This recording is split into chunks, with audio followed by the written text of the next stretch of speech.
Teoría de la intervención.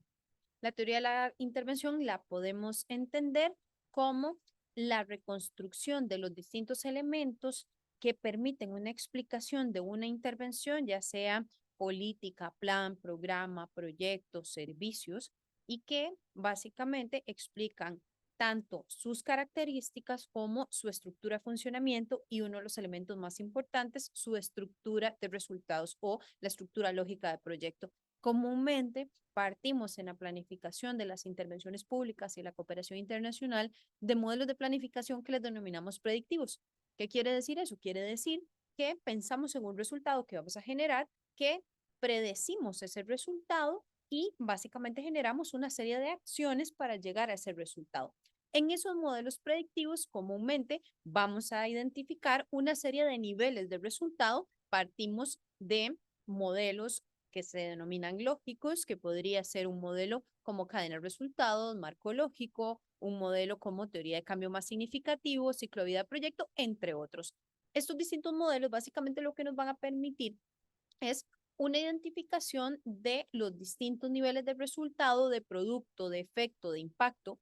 En todos esos modelos existen denominaciones distintas, pero básicamente en términos de niveles estamos hablando de lo mismo.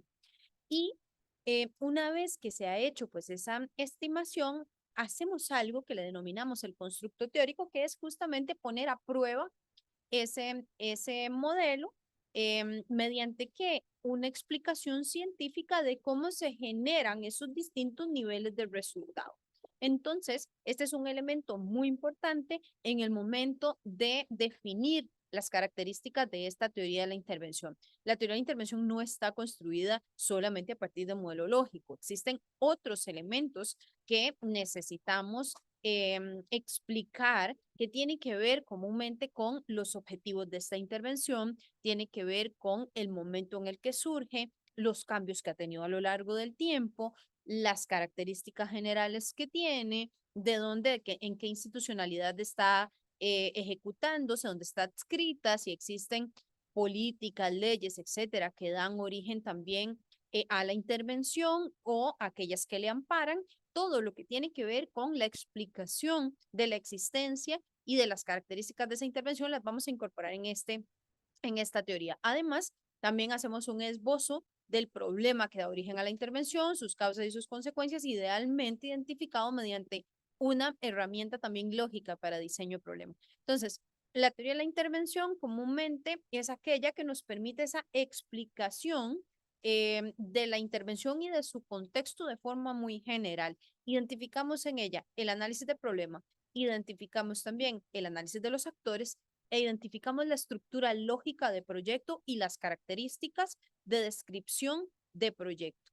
Y básicamente esto lo que nos va a permitir es contar con toda la información que sirve de base para el diseño de la evaluación y para todo el proceso evaluativo de forma muy general.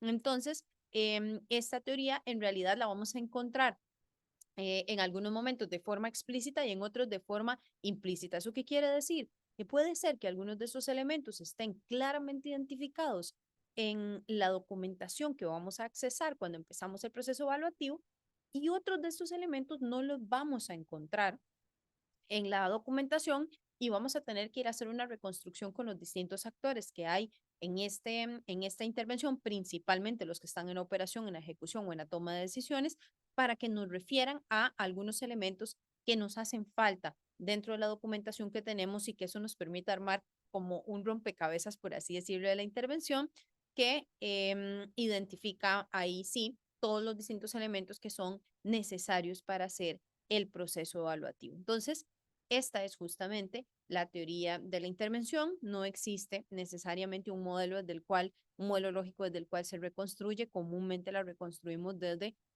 las formas de planificación que tiene el ente que está en ejecución o quien está contratando, ¿verdad? Y digo esto porque hay formas de planificación distintas.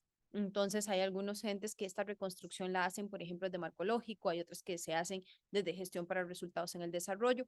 Importante destacar que para países miembros de la OCDE, pues básicamente la gestión para resultados es lo que se utiliza y ahí utilizamos la herramienta de cadena de resultados, que sería el modelo lógico con el que hacemos esta reconstrucción y que particularmente para hacer esa reconstrucción de cadena de resultados es muy importante que el nivel de resultado esté muy claro, esté muy bien estimado cuál es el impacto, cuál es el efecto, cuál es el producto y cómo esta relación lógica entre esos distintos elementos se da y ese constructo que permite la explicación clara, explicación científica de las posibilidades de que unas actividades nos lleven a unos resultados.